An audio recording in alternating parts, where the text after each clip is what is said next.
It was another typical holiday night at the Eastgate Mall. My family and I had been there for hours shopping for presents. With Christmas approaching, we didn't have much time to spare.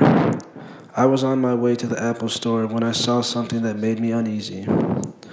In front of the doors to the Apple store lay what appeared to be a homeless man. His clothes were ragged and dirty, his stench was horrid, and his expression reflected hopelessness.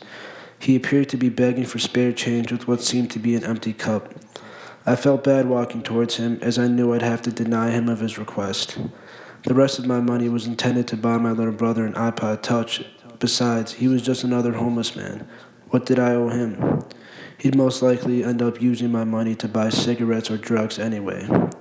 I justified my reasoning for denying the man's request even before he saw me. My reasoning seemed to outweigh any sort of remorse I was feeling at the time. What I saw next surprised as equally as it did guilt me. The man's cup wasn't filled with coins, but rather with candy canes. He didn't plead for money, but rather good tidings. His eyes didn't reflect hopelessness at all, but in fact the exact opposite.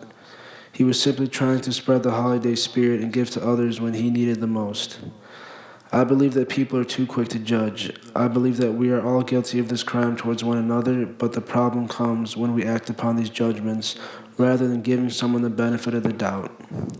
I should have given that homeless man a chance before I made my decision about what type of person he was. I learned a valuable lesson that day, and I make sure to keep in mind that looks are deceiving.